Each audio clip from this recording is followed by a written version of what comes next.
Shri Gurubhyo Namaha, children. We welcome you for our online teaching academy, Ekalaiva.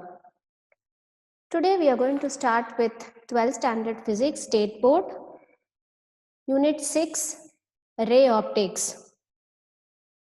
Today we are going to talk about the introduction of the phenomenon of reflection of light in ray optics.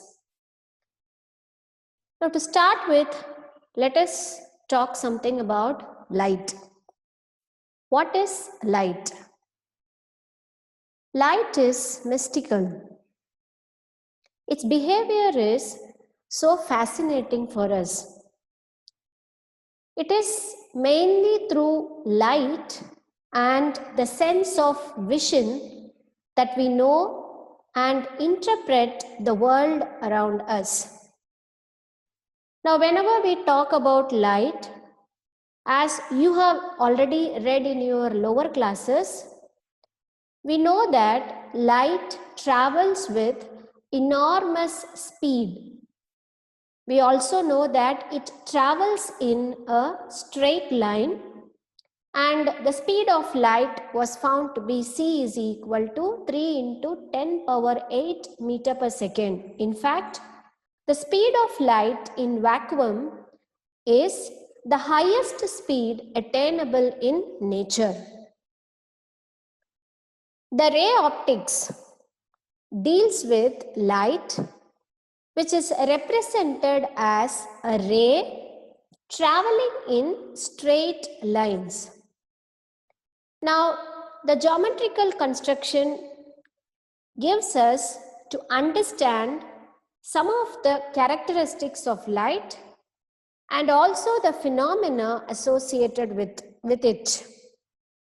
We are going to learn about wave optics, which is the next chapter, where we are going to talk about the behavior of light as a wave, and we are going to learn so many phenomena related to that. And also we have quantum aspect of light, where we can study light as a quanta in our higher classes. So let us start with ray optics today. Now, light travels in a straight line in a medium. Now, the light deviates its path, that is, it moves away from its straight line path only when you have a boundary of another medium or an obstacle. So, when you have a medium in the path of light, the light deviates from its path. Okay, so whenever we talk about a ray of light, it gives us the information about the direction of light. Okay, it talks only about the direction of light, nothing else. Okay, so whenever we talk about light, or whenever we talk about a ray is nothing but a sensible representation of light in ray optics. Okay, right. Now let us move on to the phenomenon of reflection, refraction, and dispersion in this ray optics. So to start with, let us talk about reflection of light. Now you have already read in your lower classes about this phenomenon of light, which is nothing but reflection. So what is reflection? Now reflection is nothing but the bouncing back of light into the same medium. The bouncing back of light into the same medium when it encounters a reflecting surface is nothing but you call it as reflection. I read the definition once again, children. The bouncing back of light into the same medium when it encounters a reflecting surface is nothing but you call it as reflection. Now look at this diagram. Now here XY is the reflecting surface. Now this surface is a silvered surface because now polished surface can reflect light. Usually mirrors are used and they are all silver coated because silver is considered to be the best reflector. So how much amount of light is incident on the silver metal, it will be completely reflected. Okay, so mirrors will be polished with a silver coating at their back so that it can reflect almost 90% of the light incident on it. Okay, right. Now let us consider a ray of light. Okay, so this AO is nothing but the incident ray. Now this is called as incident ray. Okay, so this ray is incident at a point O on the reflecting surface, which is nothing but a mirror. Okay, ma? And this I is nothing but you call it as angle of incidence. Hope you are very familiar with angle of incidence. It is the angle made by the light with the normal. Now here this is the normal that is drawn, which is perpendicular to the reflecting surface. So this angle I is nothing but you call it as angle of incidence. And when light is incident at this point O, immediately it is getting reflected, and this ray is called as reflected ray. Reflected ray, and R is called as angle of reflection. Angle of reflection. Okay, now this angle I and angle R are measured with respect to the normal. Okay, normal which is drawn perpendicular to the reflecting surface XY. Okay, so according to the laws of reflection, there are two laws of reflection which you have already read in your lower classes, but once again I'll recall it. Okay, so the first law states that the incident ray, which is this, the incident ray, the reflected ray and the normal, they all are coplanar. Coplanar in the sense they lie on the same plane. Okay, so once again the incident ray, the reflected ray and the normal, they all lie on the same plane. This is the first law of reflection. And the second law of reflection is that angle I is equal to angle R. So what is angle I? Angle I is angle of incidence. What is angle R? Angle R is angle of reflection. So angle I is equal to angle R. Angle of incidence I is equal to angle of reflection. So these are the laws of reflection. Now these laws of reflection are valid at every point of incidence in incidence of light. Now it is applied to here, it is applied here. So for every point of incidence, this laws of reflections are valid. Okay. Now let us consider two surfaces here. Look at this diagram, children. Now here the first surface is flat. It is a flat surface, and the second one is it is not a regular surface, it is a irregular surface here. Now whether the surface is a regular surface or an irregular surface, the laws of reflection are valid at each point. Now here I have considered three incident rays, children. Look at here. Now they are represented by different colors. Okay, so let us take this first ray, which is red in color. As far as this ray is concerned, now this ray is incident at this point, which is the normal. There is a normal here. This is reflected. Similarly, consider this blue ray. Again, this is incident at this point. Let me name this point as P, Q, R. Okay, and again it is reflected at this side. Similarly, the third ray, again this is incident at point R and it is reflected. So they emerge out as parallel rays if the reflecting surface is flat. Now here the reflecting surface is flat. So the incident parallel rays. Now there are three rays which are parallel to each other. These three rays are called as incident parallel rays. Now they emerge as parallel rays if the surface is going to be flat. Okay. Now consider this surface. Now this is not a regular surface, this is a irregular surface. Okay, now here again the incident rays are parallel here, right? The incident parallel rays after reflection.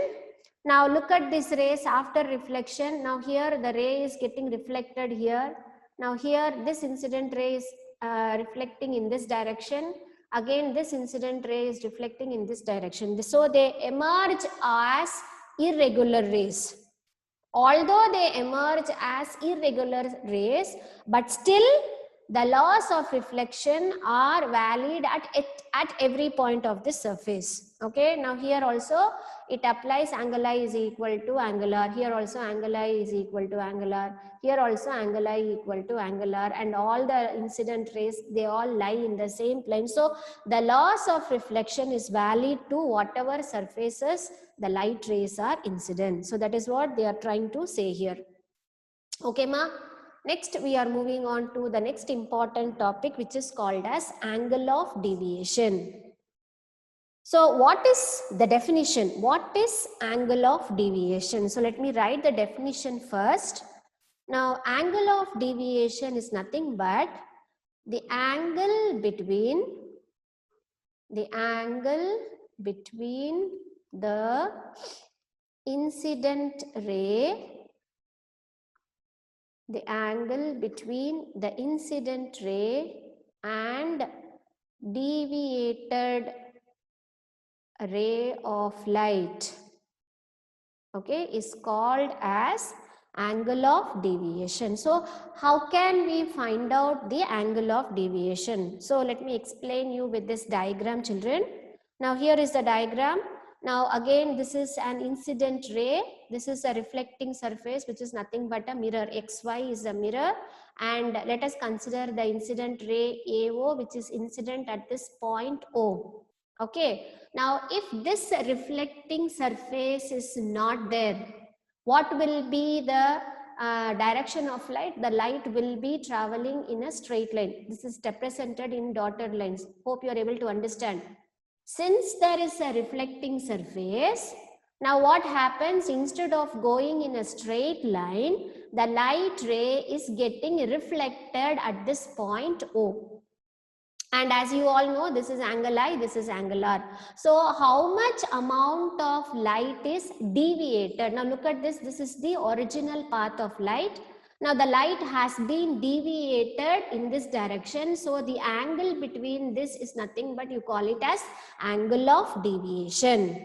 Okay, so what is this value of angle of deviation? We can calculate it geometrically. Okay, so let us consider now this is as the incident light AO. Okay, and the light ray is reflected along OB. Okay, now what is the undeviated light? If there is no reflecting surface, now this will be the undeviated light, which is represented as OC, children. Is it clear? Now this is the continuation of the incident light. So the light would have traveled in this path if there is no reflecting surface. Okay, so what is angle of deviation now? The angle of deviation is the angle between OB and OC.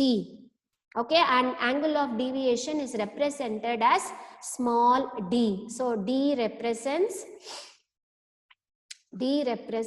angle of deviation.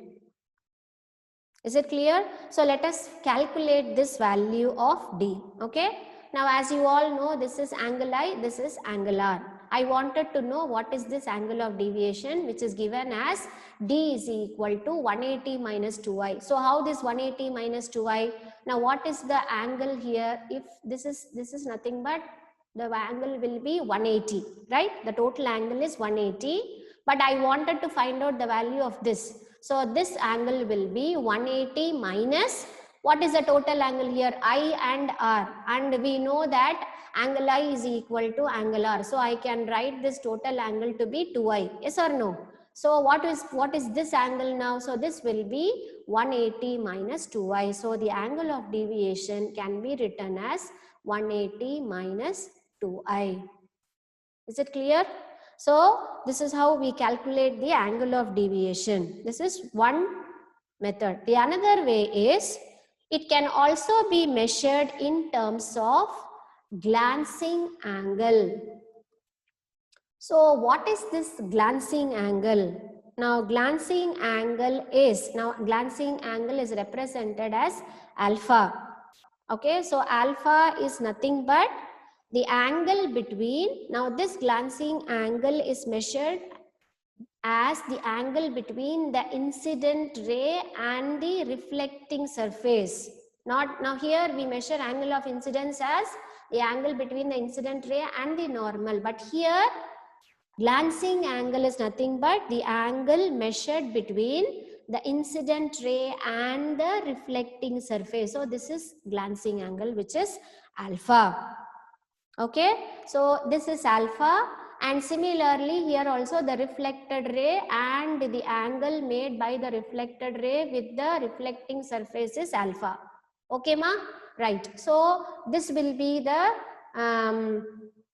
incident ray if there is no reflecting surface. So this is OE, which is the continuation of the incident ray. So if this angle is going to be alpha, this value is also alpha. So what will be the angle between OB and OC is nothing but you call it as angle of deviation. So as far as this diagram is concerned, angle of deviation D is equal to the total angle here, which is nothing but 2 alpha. So this is also the formula to calculate the angle of deviation, which is given as D is equal to 2 alpha. Okay. Now hope you are very clear with the introduction of ray optics and laws of reflection and angle of deviation. Now see you in the next video with some other topic, children. To subscribe for our YouTube channel, please press the subscribe button and you will be receiving our latest updates. Thank you, children.